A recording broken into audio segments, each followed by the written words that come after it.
nejejwe n'Imana mu mutima wanjye. Haleluya we, umuriro w'ijuru ndimo, sigaye ngendera mu mucyo w'ukuri, kandi uwo mucyo ni Yesu. Nejejwe we, nejejwe n'Imana mu mutima wanjye. Haleluya, umuriro w'ijuru ndimo, haleluya, sigaye ngendera mu mucyo w'ukuri. Imana ihimbazwe cyane mu izina ry'Yesu Nazareti. Turashuje igitoro cy'umugisha. Imana ihimbazwe, yagize neza kuba yaturinze. Uwiteka ahimbazwe. Muri ibyo yavuze neza ngo nejejwe n'Imana mu mutima wanjye, umuriro w'Imana undimo, sigaye ngendera mu mucyo wa Kristo cyangwa w'Imana. Nta kiri cyakunezeza hano mu isi kereka Yesu Kristo wenyine. Nunezeza imitima y'abantu, naho nuzategeze ngo umwana w'umuntu azakunezeza uwo ari we wese, kuko wakunezeza uyu munsi, ejo no kugira akakubabaza cyangwa akagusitaza cyangwa akabura igisitaza cy'umutima wawe. Rero dushima Imana ko ari utunezeza buri munsi, kandi niyo soko y'ibyishimo, niyo soko umugisha. Imana ibishimwe mu izina Yesu Kristo w'i Nazareti. Rero dushimiye mwese mwagiye mukanda sabone mukorashaya. Imana data twese muje baho umugisha, mugende mukurikira ijambo ry'Imana kuri channel Gutagwa n'Imana TV. Yesu akomeze kubagwa no kubajya neza mu byanyu, abane namwe muri byose. Uwiteka himbaza. Dushuje abantu mwese muri Canada, Kenya, dushuje abantu mwese bari mu Bubiligi. Imana baho umugisha bajye neza. Abari muri Amerika, Yesu abagire neza mu izina rya Yesu. Inshuti zacu z'akadasohoka, Imana ibagire neza mwese mu izina rya Yesu Kristo Nazareti. Mwese mukunda ijambo ry'Imana, mukunda umwami Yesu Kristo, Imana ibagire neza. Kandi namwe mutamwizera, Yesu abagire neza, abahe imbaraga zo kumwizera. Rero kadusenga dushima Imana yabarinzi katurinda, tuyishimire ko yakoze ibikomeye. Imana ihimbazwe. Imana data mu izina rya Yesu Kristo, uri mwiza, uracyaruka, nta usa nkawe, uri mwiza muri byose, uri umwungeri mwiza. Bana natwe Nyagasani mu ijambo ryawe, Mwuka waratuyobore kandi tubashishe, dukubise imbaraga zose z'umwijima katika jina Yesu Kristo, zizenguruka mu birere byose bizenguruka isi katika jina Yesu Kristo. Uwiteka murengeze ubugingo, bana natwe tugere neza, buri wese uzakurikirana ijambo ryawe azaryoherwe naryo, kandi azasubiremo imbaraga mu bugingo. Ngaho bana twkomeze kutujya neza, amaraso yawe yongera Yesu ubugingo bwacu, yongera Yesu imitima yacu ko tudakwira imbere amaso yawe. Ngaho bana natwe tugereza muri byose mu izina rya Yesu. Amen. Imana y'amahoro ibaha umugisha bagire neza. Umuriro w'Imana wongere utumemo ubundi bushya, ariko umuntu byavuze kunezezwa n'Imana, ngo umuriro w'ijuru undimo. Ni iki kiri mu mutima wawe mwene data? Wongere wifuza kugira imbaraga za Yesu, kuko imbaraga z'Imana ni iz'umuriro. Yesu akunezeze no gufite agahinda no guri mu bibazo bitandukanye. Uyu murembye ntabwo yanejejwe n'abo yarazi, yanejejwe na Kristo Yesu. Ni mpamvu avuze ngo nejejwe n'Imana mu mutima wanjye, umuriro w'Imana undimo. Yesu akunezeze aho umwana w'umuntu atakunezeza. Yesu ahabe mu izina rya Yesu. Uyu munsi tugiye kuganira ku ijambo ryiza riryoshye Imana iduteguriye igitoro cy'umugisha bitewe n'igihugu urimo. Hari abari nijoro, tumifurije ijoro ryiza. Hari ku gicamunsi cyiza. Imana y'amahoro isumba byose ibagire neza kandi ibagure muri byose. Ni ijambo rifite intego rivuga ngo Yesu ni umwungeri mwiza uragira intama ze. Yesu ni umwungeri mwiza uragira ikibitiki intama ze. Imana ihimbazwe cyane. Yesu ni mwiza, kandi ndakwifuza kugira ngo akuragire, ndifuriza kugira ngo Yesu ndagire. Naho abisibo bajya bahinduka, uwakuragiye akakuragira ejo araguhinduka. Niko isi iteye, niko abantu bameze, ariko Yesu ni uragira intama ntazimizi yaragiye. Imana ibishimirwa muduhaye Yesu mu izina rya Yesu Nazareti. Reka dusome ijambo ry'Imana rero kugira ngo twumve icyo Imana ivugana natwe uyu munsi, nge nawe uteze amatwi ijambo ry'Imana. Imana ihimbazwe. Turasoma ubutumwa bwiza bwa Yesu bwanditswe na Yohana ibice 10. Havuze ngo titira avuze ngo umwungeri mwiza. Havuze ngo umwungeri mwiza. 7 haravuze ngo nuko Yesu arongera arababwira ati nukuri ndavuga yuko ari ngerembo ry'intama, winjira muri nge uwinjira muri njye. Imana ihimbazwe. Bibiliya iravuze ngo ni irembo ry'intama. Imana ihimbazwe cyane. Abajura n'abanyazi, ariko abajura n'abanyazi, ariko intama ziranyumvira. Ni njye rembo umuntu yinjira muri njye agakizwa. Imana ihimbazwe. Akinjira ntasohoke. Ubu hari abantu basohotse muri Yesu, basohoka baramucika. Mwongere mwinjire. Muri ibyo yaravuze ngo ngwino winjire mu rwambare, ngwino winjire mu rwambariro rw'abera. Haleluya. Barimo kwambara. Mwongere mwinjire, Yesu arimo kwambika agakiza. Haleluya. Nasohoke kandi azabona urwuri. Umujura ntazanywa n'ikindi keretse kwiba no kwica no kurimbura. Ubu ni abavuga Satani. Yesu avuga Satani ko yaje kwica no kurimbura.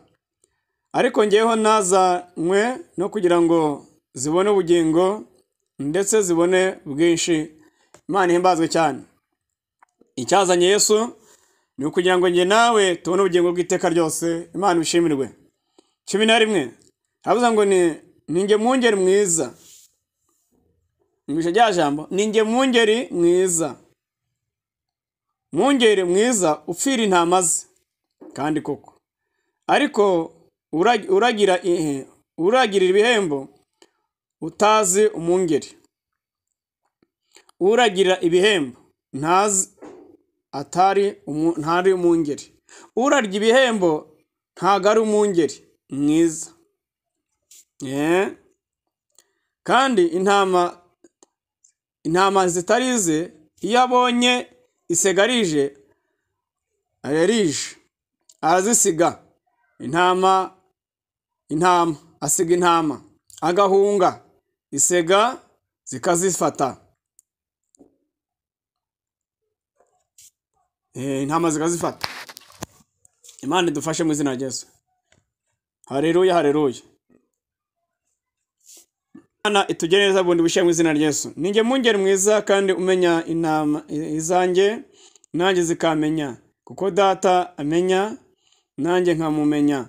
Kandi upfira intama zanjye, kandi mfira intama zanjye.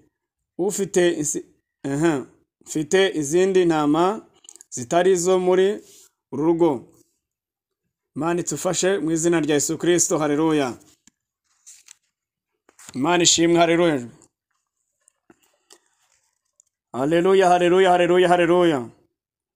Zumva ijwi ryanjye kandi zizaba mukumbi umwe, zigire umwungeri umwe. Imana itugeneza. Aho nibice n'umurongo wa 16 kwari turi. Dusome igitabo cya Ezekiel, igitabo cy'umuhanuzi Ezekiel, ibice 34. Titira avuze ngo abungere b'Abisiraheli banyagwa. Kunyagwa, bangwa. Abungere b'Abisiraheli bangwa. Nuko 17 haravuze ngo nuko rero mwumve ijambo ry'Uwiteka mwabungere mwe, ati umwungeri, umwami Uwiteka aravuga ngo ndu umwami Uwiteka aravuga ngo narahiriye nukuri nubwo intama zanjye zaretswe zikaba iminyago, zikaba nibi nyamaswa zose z'inkazi, kuko nta mwungeri, kandi umwungeri banjye ntibaruhije bazishaka aho bazishaka. Imana idufashe kandi ifashe abantu bayo. Ahubwo abungeri bakaba ari bo bimenya ubwabo, ntibaragire intama zanjye. Nuko rero mwungeri mwe, nimwumve ijambo ry'Uwiteka ngo kuniko umwami avuga ati dore nibasiye abungeri, nzababaza intama zanjye, kandi nzababaza intama zanjye, kandi nzababuza kuziragira, kandi abungeri ntabwo bazongera kumenya ubwo. N'ayo magambo tugiye kuganiraho nubwo ari menshi, ariko afite ubutumwa bukomeye, haba kuri nge ubuteze amatwi nawe buteze amatwi. Rero ijambo rivuze neza, aha ni amagambo Yesu yivugiye, Imana Yesu abwira abigishwa be ko ari umwungeri mwiza udakorera iki ibihembo. Tugeze mu gihe gikomeye kandi kiruhije. Pawulo yavuze ko abantu bazikunda banga babo, abahanuzi b'ibinyoma n'ibindi n'ibice bitandukanye byinshi. Abungeri rero Yesu aravuga ngo ni ngerembo ry'irembo ry'intama, ujinjira muri nge ntazasohoka ukundi. Ntabwo wasohotse muri Yesu, ubu hari abantu basohotse muri Yesu. Hari abasohotse muri Yesu bakamutoroka pe, haba mu murimo w'Imana yabahaye bakawutoroka, haba mu baririmbyi bakamutoroka. Mbese abantu batorotse Imana, batorotse Yesu. Rero niwe mwungeri mwiza. Abungeri b'isi, umwungeri bisobanura umushumba. Ndakwifuza kugira ngo Imana ikuragire igushumbe kurusha ab'isi, naho ab'isi bajya bayoba, Satani akabahindura. Uko Imana yababiremye, uko Imana yabahamagaye, bigasoza batari ko bakiri. Imana iturengere mu izina rya Yesu. Shala bene mando se kota befo. 11 bavuze ngo ninge mwungeri mwiza, mwiza upfira intama ze. Kandi koko Yesu ni wadupfire ku musaraba. Ku musaraba ni wabendera ryacu twabacishijwe, twemeye n'isoni zawo. Haleluya, ni tuneshereza we. Imana ihimbazwe mu izina rya Yesu. Yesu ni umwungeri mwiza. Ndakwifuriza kugira ngo Yesu akubere umwungeri mwiza. Abandi bakubera abungeri babi, abashumba babi. Dufite watuwambiye ku musaraba. Ikibazo nuko wamuvuyemo ukamureka, kandi niwe rembo ry'intama ze. Teriya zomi ekide vo sansinema. Ngi Yesu yumva ijwi ry'intama ze, nawe zikamwumvira. Iyo abantu batumvira Yesu babumvira Satani, kandi Satani n'uyobya abantu kubarimbura. Ntabwo wananirwa kumvira umwungeri wa Yesu mukanya nguzi Yesu, ntabwo byakunda. Umwami wawe n'umwumvira kandi mukanya nguzi Yesu, ntabwo bishoboka. Abantu bayobya abandi barimo kubayobya, niko ijambo ryavuze hariya. Turahasoma muri Ezekiel twasomye ngo abashumba baze kujya kureba aho intama zazimiye. Babaye abashumba babi bakoreye ibihembo, kandi murabizi utura menshi niwo bashira imbere, utanga icacumi neza niwo baha umwanya, ufite agafaranga gafatika niwo baha mbese kuyobora. Mbese abantu babaye abungeri babi, ko ijambo ryavuze. Ariko Yesu arivugira ngo niwe mwungeri mwiza, uragira intama ze. Bene data, Imana ituragire, kuko ab'isi bo barahindutse. Satani yahinduye abantu, n'isi Satani yewe irabahindura. Uyu munsi mwungeri yaba mwiza, mushumba akaba mwiza, ariko ejo ntumenye ikimuha izamuhindura. Kubera iki? Ni wowe wizeye kurusha Yesu wadupfire ku musaraba. Ubu abantu bizeye abantu kurusha kwa kwizera Kristo. Nubwo Yesu akorera mu bantu, nubwo Imana ikorera mu bantu, ariko abantu nta macenga bakigira. Biravuga ngo umunyamacenga iyo bije arabyihunga cyangwa akabyirinda, ariko umupfapfa arabisanga. Arabisanga. Rero iyo abantu babaye abapfapfa bagahura n'abashumba b'abapfapfa, bose bapfa kimwe. Niko biba bimeze. Bapfa kimwe pe, bagahenenuka. Kubera iki? Satani yabayoboje hamwe. Imana itugire neza. Biravuze ngo uyu mwungeri uragira intama nabi, ukorera ibihembo, niko muze kwasoma handitse Yohana 10:11, muze kumusoma icyo gice murahabibona rwose. ngisega rije ngarazihunga. Isega muzi cyari cyo ngarazihunga kazita. Kandi mwibuke kwese uvuze ngo mbatumye hagati y'amasega agiye gute haryana. Ni hagati y'abantu bakorera Satani. Bameze nk'amasega aryana. Abantu bari abandi bahagaze. Kandi Satani ubakoresheje. Ngarahunga. Isega zikazifata izo ntama. Wari abantu batumye Satani afata intama za Yesu. Ni kwa hano handitse. Ngarazihunga, isega zikazifata. Zigafata izo ntama za Yesu. Abantu bafatwe matekwa kubera n'ababashumbye nabi. Ntibababwiza ukuri. Bavuga ngo byose byarangiye ku musaraba. Umuntu akikora ibyo ashatse, Satani akamufata ari mu nsengero. Rero Yesu mwungeri mwiza, iyo ababwiza ukuri, icyatuma mbona ijuru, icyatuma ubona ijuru, turabyanga. None tugaskumvira babashumba babi. Tukumva nibyo byiza pe Imana iratworohereje. Wewe kweri cyamacenga yarabuze. Abantu bakurikiye abantu bakurikira Yesu. Gukurikira abantu gukurikira Yesu biratandukanye n'ibintu bibiri. Kuko iyo ukurikiye umuntu ubona Satani. Uheruka direct tuwaje Satani. Ariko iyo ukurikiye Yesu musarura wumva nawe nukubona Imana isumba byose. Abantu benshi bagendamo imigambi ya Satani yo kurwanya intama zande za Yesu. Birabaje aho umushumba agamba undi mushumba, muhanuzi akagambana undi muhanuzi, murimbyi akagambana undi muririmbye, mudiyakora akagambana n'undi mudiyakora mugambanira. Mbese ikibuga cyaricuditse. Kubera iki abungere babi. Kwijambo muze kwasoma. Imana dufashe tujye neza. Ninge mungere mwiza. Ngo nuko Yesu ararongera ababwira ati nuko ndavuga yuko ari ngerembo ry'intama. Imana dufashe. Ni ngerembo ry'intama. Mujura nta kindi cyamuze kwica no kwiba no kurimbura. Yavuga ngo Satani ariko nge nazanye kugira ngo intama zone ubugingo bwinshi. Rero icyo Satani yaziye muri aya masega ni ukurimbura ikiremwa muntu. Ariko icyo Yesu yaziye ni ukugira ngo tubone ubugingo bungahe bwinshi. Yesu niwe rembo ry'intama. Muri Yohana 14 aravuga ngo ni ngenzira nuko n'ubugingo. Ntawe uzajya kwa data ntamujyanye. Nta uzajya kwa se atamugeje mu ijuru. Biraje abantu abapotere bigisha ngo hari indi nzira. Ariko bagema. Biravuga ngo nta yindi nzira tugomba kubonerwamo agakiza n'izina rya Yesu. Ariko umuntu akihandagaza ngo hari izindi nzira.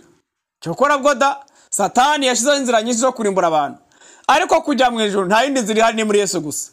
Yaba utamurimo nta bugingo ufite. Nta yindi nzira ikugeza mu ijuru nta nihari. Kereka Yesu wenyine nuzatanga ubugingo. Imana dufashe cyane. Ni umungeri mwiza uragiwe nande? Ushumbwe nande? Ni Yesu cyangwa ni Satani? Aho nushumbwe n'isega rikomeye. Ngo umungeri ukora ibihembo ngisega rije ngarazita. Yewe ntabwo mwatawe. Ntabwo mwatawe. Hako ijambo n'iryo kuno kuko Imana. Uzarumaza kumwica 10,000 magana ngahe yongeye kukwitaba cyangwa gusabye amafaranga ati wayamahite na mfite mushumba ubwo yongeye kukwitaba. Abungere bakora ibihembo bati ntama za Yesu ngo zigafatwa n'amasega. Yewe data we Imana yongeye toro ryano kuko Imana Imana turengere bundi busha. Imana turengere bundi busha mu izina rya Yesu. Ngo kandi izo ntama ntabarize. Iyo abantu baza gushuma intama za Yesu kesha ntago ari izabo. Ariko bazitira ko ari izabo kandi ari za Yesu. Yesu yahageze aboneka umuntu upfira intama si Yesu kandi nawe yavuze ngo nta wundi. Reka umve hasome wumve. Nuko Yesu arababwira ati nukuri ndabaga yuko ari ngerembo ry'intama. Ninge mungere mwiza upfira intama ze. cyangwa ngo ninjye wabapfiriye, ninjye mugomba kumvira, kandi aho inama zanjye ziri ziramenya nta nkazimenya. Biraje ko abantu bataramenya Yesu, ahubwo abantu bakamenywa na Satani. Kubera iki? Niho bakurikiye kuja gukurikira Yesu. Rero iyo abantu bakurikiye abakorera ibiguzi bararimbuka bose, bose kabisa. Bose murabona umuntu se ashira umunsi wo kwakira abantu, ngutaza naye ngaya ntago nemeye kumwakira, ngutaza naye ngaya ntiyemeye kumwakira. Yewe data, ukagira ngo ni branche yo muri bank. Yo muri bank. Tekereza kwera kaga gahari. Rero Imana idufashe idushumbe, kuko abatwizeye abantu badakomba kwizerwa. Biraba ngo nta muntu ugomba kwizera umwana w'umuntu, kandi avuga ngo ngwizera umwana w'umuntu avumwe, kandi akavuga ngo tugomba kwizera umuntu ubonerwamo agakiza, ubonerwamo iki? Yesu. Nicyo bivuze aje kuvuga, garagaza ko afite umucyo wa Kristo, kari Yesu amuhamagaye. Ugushumbye yahamagawe nande? Urabizi neza kari Yesu cyane Satani? Ntabwo urabimenya. Mujye mubaza Imana reka, mubaza ababashumbye abaribo. N'ushumbwa n'umuntu ukora ibihembo ni Satani amushyizeho, ntabwo ari Yesu. Biravuga ngo ati izo ntama zigafatwa n'amasega, mbese Satani akazicakira, kuko Satani yaramutumye tigenda ukore gutya na gutya ibihembo, ubundi ntama nzikwereke nzifate, uwo mugabo Yesu aziburi amuhamye. Mbese abantu Satani yabahaye mission yo kugira ngo abantu bajyane intama ikuzimu za Yesu yapfiriye. Ibyo birahari rwose, murabizi, murabona ibimenyetso. Umuntu akabashumba, abashumbyera abatanze bose muri aho gusa mushumbya na Satani ku ruhimbi. Mubaze Yesu aho musengera, mubaze Yesu letonema abashumbya bari baho baturutse, ninde wabahamagaye, ninde wabazanye. Kubaza Yesu ntago ari icyaha, nta cyaha kirimo. Gusenga Imana uyoboza inzira nta cyaha. Ngende gute mwami? Ushumbye ninde? Kuko biravuga ngo bazaza biyebanije bitwikiye ishusho yo kwera ko bihakana imbaraga za Yesu. None umuntu azayitwikiye ishusho ya Yesu, naho imbere ni Satani. Ndahera ko batawe mu matega ya Satani. Aya masega n'abadayimoni. Urebe akaga ufite, urebe aho katurutse impamvu yako. Ezekeri rero, Imana imutuma ku Bisirayeli kubashumba. Nyukore mwuko ijambo ry'Uwiteka igera ku bungeri, kubashumba. Baretse intama zikajyangwaho iminyago, bakazirekera inyamaswa. Kuko abungere bataruhijwe no gushaka izo ntama, ngo ntago baruhijwe, kandi Imana yabahaye kondisiyo cyangwa bahaye akazi ngo baragira intama, ariko ngo baraziretse. Kitabo cya Ezekeri harimo amagambo akomeye cyane areba icyo bita abashumba, cyangwa Imana yahamagaye ngo baragira umukumbi wa Kristo. Ariko ngo zaratatanye, ngo ntibagira umwete wo kujya kuzishaka, ngo zatatanyijwe mu isi yose, kandi nawe waruhije kuzishaka habe no kuzibaririza. Muze kuhasoma biranditse hano, Ezekeri 34 umurongo wa 6 mujye kugera ku murongo wa 10, cyangwa muhere ku murongo wa mbere. Nuko avuga ngo nuko ijambo ry'Uwiteka rigera riti, nuko ijambo ry'Uwiteka rizaho riti, mwana w'umuntu, hanurira ibyerekeye ku bungeri b'Abisirayeli. Ubundi abantu mwese bo mu isi bose abungere b'isi, ubabwire ngo abungeri ati, nimwumvisha yuko umwami Uwiteka avuga ngo abungeri b'Abisirayeli ntemaye nka Yesu. Imana ibirengera abungeri bataye intama, biyambika ubwoya, teriya boshiri mando zenema, bo barihaza, barihaza bahaza inda zabo, ariko kubagira umukumbi wa Kristo. Imana ije guhemba no guhana no kukubaza intama igihe wazi ko waziragiye, aho wazishize, uko wazishumbye. Biravuga ngo mu gihe cyo guhemba no guhana, Imana azajya ibaza ati intama zanjye zishumbye gute, uzane raporo. Ewe data we. Kandi Yesu azaba yifitiye, basanga ugira amanyanga mu kiziriko gihonomo gufata, bagukurubanga nta bintu byinshi. Rero igihe abantu biha amahoro nta n'amahoro ahari. There is so many for. Imana idufashe kandi tuye neza. Haleluya, haleluya. Ubwo sinzongera kuwamenya. Shadi eneta. Haleluya.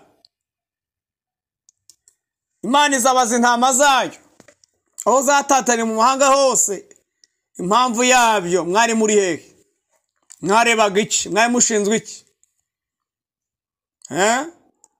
Nababwiye ngo umuntu agusigiye akazi, akagusiga ku murimo we, bose akajya mu butumwa akagusiga ku kazi, araza akakubaza raporo y'akazi yagusigiye. Ntabwo mubizi mwabakoresha mwe? Ntabwo mubizi? Ukavuga ati mpa raporo y'akazi nagusigiye. Iyo utanze idasobanutse bisobanura mu mapingu. Niko bigenda. Noze muzi ko Imana yatakaza ubwenge yo. Ariko ja.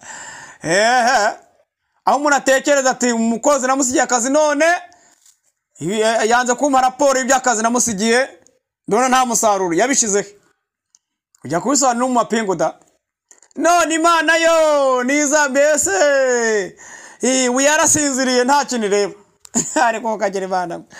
Abungeri batutumye ngo bafatwa n'amasega intama za Yesu. Mufite ibibazo bitoroshe cyane. Mu Bisirayeli rero ngabungere bashinzwe umurimo wa Kristo baragiye baradamarara, intama za Yesu ziratatana, ntibaragira umukumbi wa Yesu. Imana ibatumaho umugaragu wayo nkuko ibantumyeho. Bahura n'akaga toroshye. Yakoze kera rero n'ubira cyakora. Ntaho yagiye iracyahari. Reka mbabwire, Imana ya kera niyo y'ubu ntigihinduka, yitwa Imana isumba byose ibihe byose. Yitwa Imana y'umuriro ikongora. Tayi enestayi bonesa selema. Yaduhaye Yesu ngatubera icunga ubugingo bwacu, ariko ntibivana igitsure cy'Imana ko kinkozi kuzibibi. Ntibivana ko wakoze ibyiza hembwa no koze ibibi ngabigiraho ingaruka.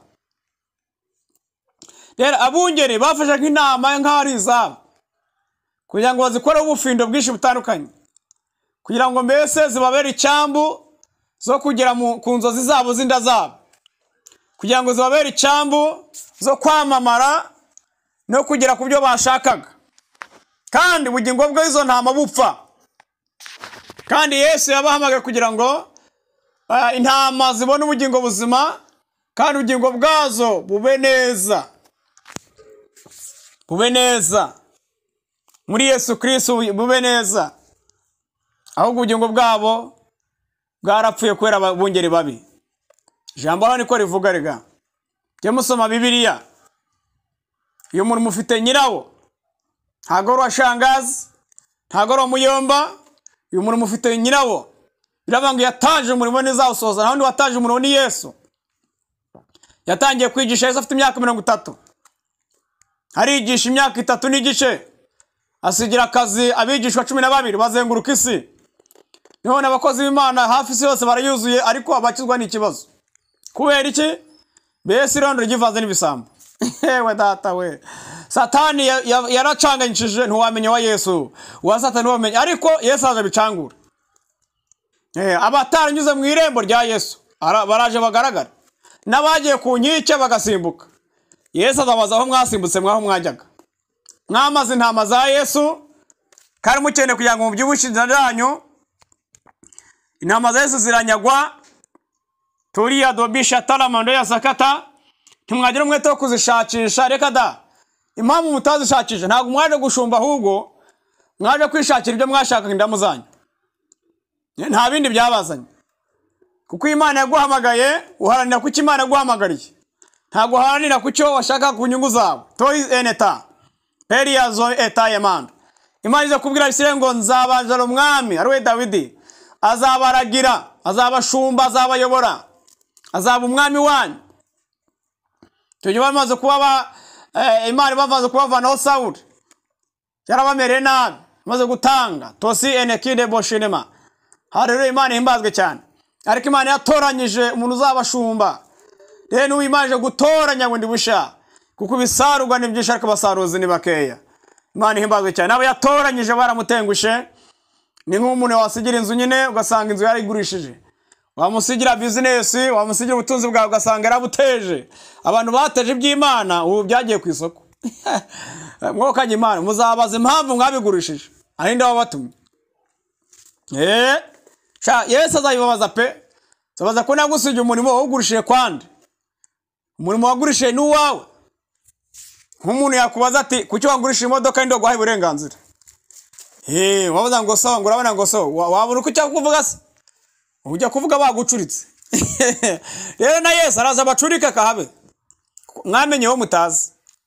Yohana yaravuze ngo ntago nasumbura n'udushumi kw'inkweto ze, arakaze hazaza ngunduta. Muzi ko Yesu atabaruta koko? Nta murungana n'Imana, nta uzanabaho. Reka birabanga asumba ukwezi, asumba n'inyenyeri. Imana ihimbaza. Ubugari bwe sinabuheza, uburebure bwe sinabureba. Shetani yazakata before. Yesu aradusumba, ntacyo turi cyo rwose, turi babi. Ariko icyambere kiri ngombwa abantu kwisubiraho byanze, ariko barimo gukora ibyaha nkana uko bishakiye. Ninge mwungere mwiza utazimiza intama yaragiye. Abantu bazimije intama za Yesu, yebana araje zikubaze ndeba aho zazikura. Zimwe barazigurishije, zindi urazitanga, zindi urazinyaga, byabaye agatogo. Uzabwira Yesu ngo iki? Banze nkubaze na Yesu akumbarize. Abungere babisire bahuye n'akaga toroshye, icyo bari bashingwe ntibagikoze. Rero muzi ko Imana yakoraga kera ihana, muzi ko ngo itagihari. Shatani yarabashutse nawe murashukika, tapu ni ibyacu intama ni izacu. Yeje umuntu uvuga ngo roba ntanga abakristo bange gice mabwiye baracyumva. Abakristo bawe wabapfiriye ryari se wowe? Bagira Imana bawe waguze ariko reka babe wawe nuko ari wowe warihamagaye, kuko yaba abakristo warahamagawe ntabwo ari kubitirira abawe. Yesu yavuze neza ngo izo ntama ngo abatarize, abatarize. None umuntu yagusigiye akazi akagusigira business yitiri yawe, ntabwo muzi ko icyo bita guhuguza bifungirwa. Iyo umuntu afashe ikintu kitari cye mu buriganya, muzi ko birimo gufungirwa. Abantu bo kuriganya abandi bakabafunga. Rero mwariganyije Yesu, muraje muwereke, abereke kabisa. Muriganya Yesu ibitari ibyanyu, azababaza aho mwabijyanye mubijyana uwabatumye arinde. N'uwabatumye mwese azabakubitira hamwe, haba Satani so w'ibinyoma azabakubitira hamwe Yesu, kuko ntimwamushobora. Yesu yaratsinze iteka ryose, yaratsinze umwana w'Imana yebare. Muzamuhungira he? Wenda jisho ry'Imana rirabona, nta namwe warihungira we. Nta na hamwe wahungira Yesu, nta na hamwe. Yesu arahari, nikuzima gerayo. Koko kw'Imana kukabohora baboshwe, mucyo wa Kristo kamurikira bari mu mwijima. Ntaho Yesu ahezwa, nta wamukingirana.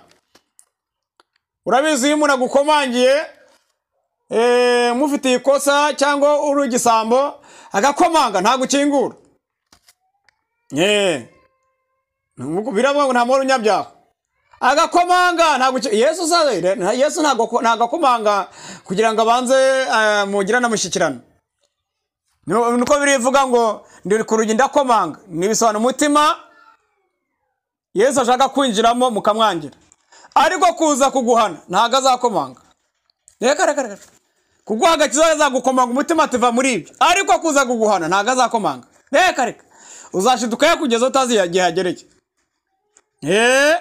Wewe wamurozi we kandi wibwira ngo urakijwe.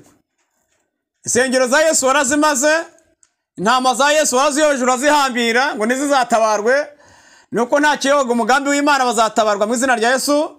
Ariko wowe uzana ibisitaza ku ntama za Yesu ufite akaga gatoroshe, uwazipfiriye azakubaza wazigutumye. Wewe na so na Satani azabahambirira hamwe. Nzaba ndeba. Umuntu yaravuze ngo nzaba ndeba. Hagiye guca uwambaye. Abantu baje imizi ntama zitari izabo, Yesu azababaza aho mwazijyanye ngo zaratatanye ko ijambo ryavuze. Azakubaza impamvu zatatanye kandi ari cyo wari ushinzwe. Aricyo wari ushinzwe. Peri etakure boshiri mando ya sakata. Imana ihimbazwe cyane mu izina rya Yesu. Haleluya, haleluya. Kandi wewe wagira business, wasigaho umukozi bamwiba n'ijana, tinzaya gukata. Bamwiba n'ijana, tiwaranga ureba bakwiba n'ijana kuri business yanjye, tinzaya gukata ku mushahara. None uzi ko Yesu atafite ubwenge, nawe Yesu azagukata uzabureba. Ntago rukata amafaranga ni bice umubiri wawe. Utagenga zakata amafaranga so yamurusha. Zakata ubwo bwibone bwawe Gihonomu babushikire. Turebe uzahimunde. Mwagarukira mwabashumba, mwabunge mwe Yesu yatumye. Yesu aravuze ikondera, aravuze impanda hakirika. Mwabungeri mwe mwajimije intama mukaziteza amasega, mukaziteza abadayimoni kubera ibiguzi byanyu, kubera ngo indamu zanyu ko ijambo ryavuze. Teri yazo kidefo bigiye kubagiraho ingaruka. Shalamando ya sakata, ngiki umuntu abiba nicyo asarura. Ntabwo wabeho amasaka ngo usarure ibishimbo. Reka da. Ngo ibinyanya ngo usarure intoryi. Reka da. Buri nyungu zose zingana icyo wabibye. Mugume hamwe rero. Mwaze kumva mwishimira ibyo Satani abamunezerewe, muraje mukome. Ngo nikoma wasoso wandagara. Tuzaje turebe. Yesu nta muntu angana nawe. Mu murimo we nta ukiniramo nk'ibyondo, nk'umwana akinira mu byondo. Muzakinira hande, naho mu bya Yesu byo ni gasopo. Periya dakata, ikibuga cya Yesu yuje kukimenyeramo ahita akwereka atari wowe wagiharuye. Buriya mukinya ku kibuga ntagaze imvune zo gusiza ikibuga. Murabyumvishe? Iyo umuntu akinira mu kibuga uwagishijije abaza imvune yacu. Rero ntago muza agaciro ko kumusaraba ntimukazi. Abambwa kumusaraba nta wari uhari mwebwe ngo mwamufashije. Nta mufashije gutega imisumari. Rero gukinira mu mukumbi we kandi mutarupfiriye muzabibazwa. Tekinde bosa leminima. Yumukinya kina amacenga, yewe acenga mu kibuga. Agacenga agakubita darisha agacenga ntagaze imvune zo guharura ikibuga. Ariko lestinema ibyo mucengesha mu murimo wa Kristo, mucenga mugira amacenga uburyajya mucengesha rwose namaze Yesu mwarazimaze. Yewe data we, muraje mwirebera. Macenga wazanye mu kibuga cy'umurimo wa Kristo azakubaza aho yavanye. Ijambo ryavuze byose. Ijambo rya byose ku ntama no kubungere. Rero mukina nibyo mutazi. Ko nabona wakinishe amakara y'imbabura yaka. Ngakinisha mu biganza akine nayo. We data we. Umuzakinisha umuro wa mazuku. Muzawukinisha nawe mu cenga. Ubusa Satani muzamukwepa gute? Ko yabashutse nabi. Arabosha namwe ugakora ibyo ashaka koko. Mukanya ngo ndapotere wi ngo jya amavuta yanjye arahenze arahenze wayaguze kwandisha. Ariko nawe waciriye koko ntagara Yesu. Nose ahenze kurusha ko Yesu yagiye ku musaraba.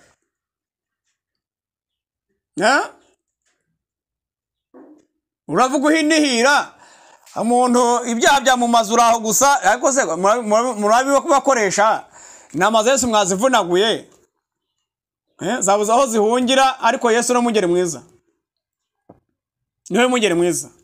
Ndabwira ubutumwa ku ntama rero, mwongeye musisoje neza, musenge, mureke Yesu abayobore, muyoboze Yesu mugakiza. Ndabwira abungeri, mwebwe mwatumye intama za Yesu zitarana, mugarukire Yesu musabe imbabazi, mwongere mujye murongo neza.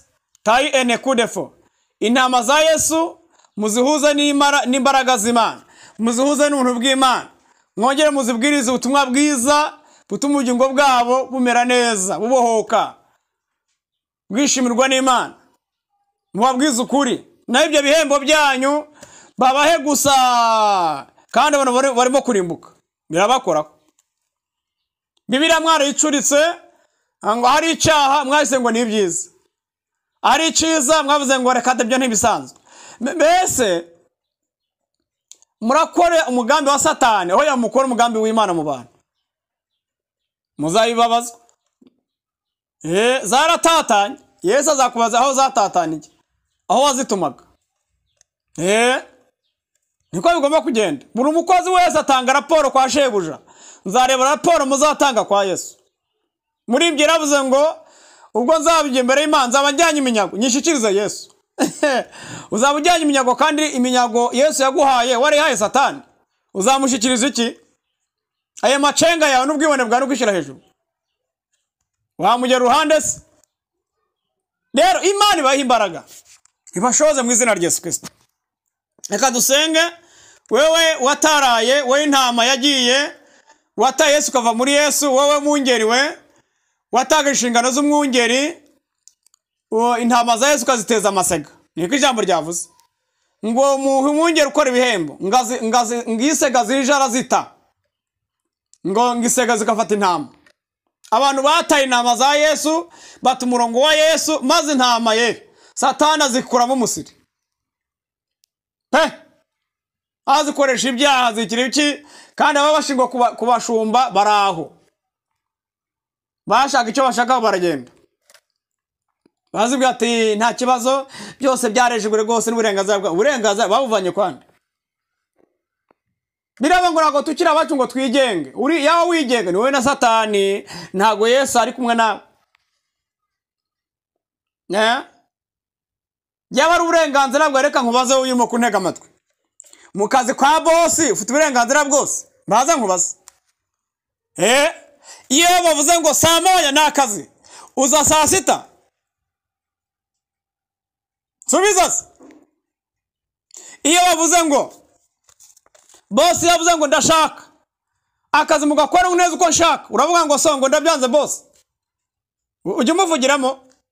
None Yesu yavuze ngo ndashaka ko mukizwa neza, ngo so ngo gukizwa se, ngo gukizwa ni ibiki, ariko ngo Yesu ngo ibyatubwira, ngo urabona ngo uburenganzira bwacu, imibiri yacu uburenganzira bwacu. Mama shenge, ariko nimwe mwamupfiriye cyangwa yarabapfiriye?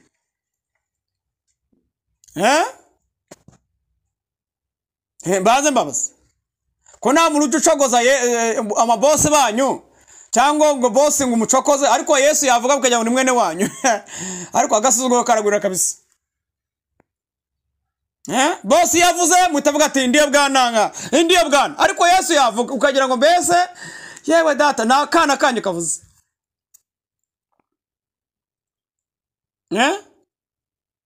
Bosi yavuze ati wowe wa mukozi we mukorodina cyangwa shatari wari wese, aravuga ati nzanira raporo muri biro vuba kandi uzanire ikoze neza.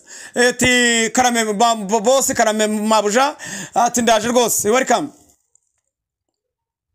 Kwakora raporo neza uza guha bosi, ariko Yesu yavuga ati we intama zanjye ziri hehe? Umunsi uzangu iki? Yewe data we, yabaze intama te mwagiye ngo songo tumurenganzira bwacu, ariko mwabahawe nande se? Kuki kwa bosi aho ukora kutagira uburenganzira? Iyo bosi aguha amabwiriza ukayanga, aragusohora akazana undi. Kuko ntago ari umuhemba, araguhemba. None ubugingo mwafashe nk'ubwiwanyu koko? Ubugingo Yesu yabahaye muzi ko mwabuguze iwanyu cyangwa? Ko mudasubiza? rero icyambere kiri ngombwa ni kirero iyo abantu bifata uko bishakiye bari mu bushake bwa Satani ntago ari umushake bwa Yesu kuko Yesu uko ashumba intama ze bitarakora uko abantu bashumba intama zitari nizabo bakazitiriza batari nizabo ubundi ruyabonetse mu yokamana ukwerekeza babantu baje gukora ibihembo none amasega kaza gufata intama urusaku rwabari rwinshi ubakavuka ari mu yokamana iyo kabitera abaje gukora ibihembo nibo benshi kurusha abaje gushumba intama zo zijya mu ijuru kandi kwijambo rivuga iyo nzira ngari hazanyazamo benshi hazajyamo benshi ariko inzira ifunganye ni bakeya rero isi yabaye igihogere cyo kurimbura abantu na Satani uyoboye ariko Yesu waje gupfira isi barimo kumushumbira nabi bazana amafaranga gusa naho iby'agakiza no kubabwira ibyaha reka da ibyo ndeka da kuvuga ibyaha ni ubuturage ariko turaje turaho muzatura ahubwo ibwo buturage bwanyu ko muzavugira mu muriro bikemera tuzaba tureba ariko ngagabo gahinda kandi kataraza muravuga ayo magambo wivugisha ngo kwatura ibyaha ngo ni ubuturage nzaba ndeba hegemo no kubivuga bizabura mukabona n'umwuka wo guhumeka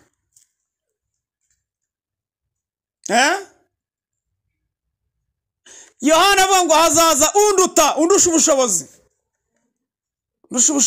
Yesu afite ubushobozi butandukanye n'ikiremwa muntu tandukanye nawe nanjye ariko uramufata mbese nka cyenyege uramufata mbese nk'akadenesi k'iwanyu dunda